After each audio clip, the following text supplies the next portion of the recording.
The one thing that seems to be universally accepted as necessary is lower corporate income tax rates, or maybe not universally, but fairly widespread. Even the president's fiscal year 2013 budget proposes a drop in that rate to 28% and 25% for manufacturing income. How do we get there? How do we pay for lower corporate income tax rates realistically? Is it through expenditure changes, or is it broadening the base? Is it a VAT? What do you see as the realistic solution? Well, it could be any of the above.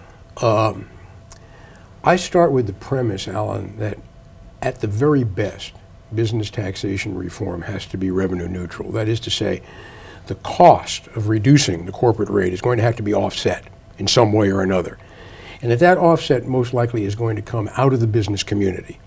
It's a little hard for me to imagine that folks are going to accept a reduction in the home mortgage interest deduction in order to reduce the corporate tax rate. Right.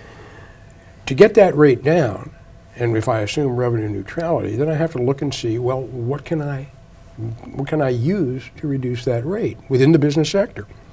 And the first place that one would go is to look at what are called tax expenditures. Right.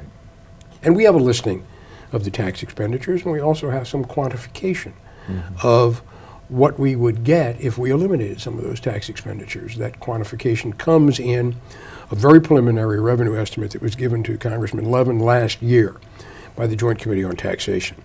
What that revenue estimate shows is that it costs over 10 years $137 billion a point to reduce the corporate rate, and it shows the revenue that would be gained either by eliminating tax expenditures only for businesses that operate in corporate form and for businesses, all business income. The greater number, obviously, is to eliminate the tax expenditures for all business income.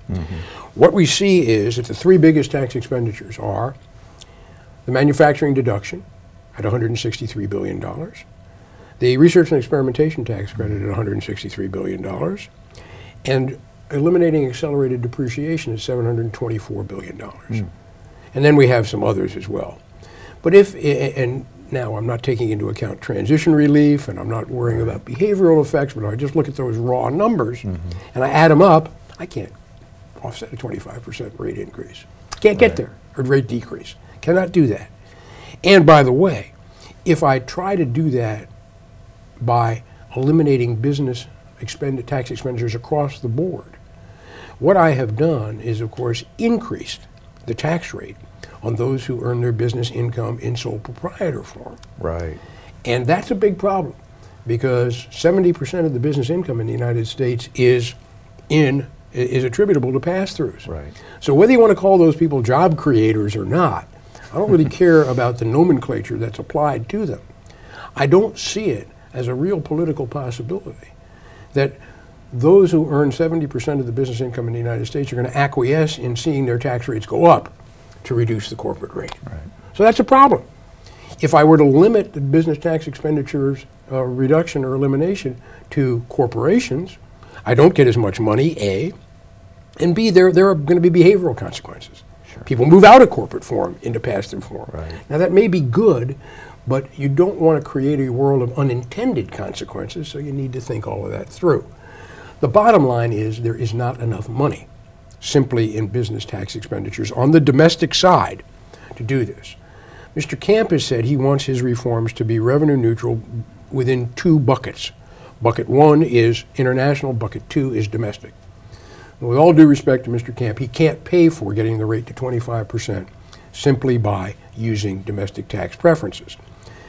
How do you get there? Well, for one thing, you can use money out of the reform of the international system to reduce that rate. And that plainly is what the administration is proposing. It's explicit in the administration's proposals that they would be using money that they raise out of reform of the international sector to pay for the domestic rate reduction. And that doesn't exactly result in the multinational community standing up and cheering, as you can imagine. Right. But one way we get money is out of the international sector. The other is we then resort to finding what we would euphemistically call base broadeners. Base broadeners. And these are, at some level, just simply revenue grabs. I find something that I can change and it increases revenues. What are the examples? Well, the administration has proposed a limitation on the deductibility of interest at the corporate level. Right. That makes some sense, actually, in a global situation. Other countries have thin capitalization rules. That could raise a lot of money depending on how you do it. They've also proposed to expand the reach of the corporate tax to large pass-through entities, which look a lot like corporations. Yeah. I don't know how much money you get out of that, and some would say that's really not such a great idea because most people don't believe the corporate tax is a very good tax anyway. And what we really ought to be doing is eliminating the corporate tax, not expanding its scope. But be that as it may, the administration has proposed that. Then you can start thinking about other kinds of things. Amortizing advertising expense, for example, rather than allowing it to be currently deductible. Okay. Or I can limit the use of loss carry-forwards, Right. credit carry-forwards. Right. I can dig into business compensation issues.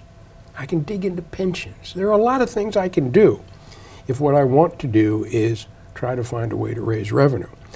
And of course, that's the real place where we have to be wary.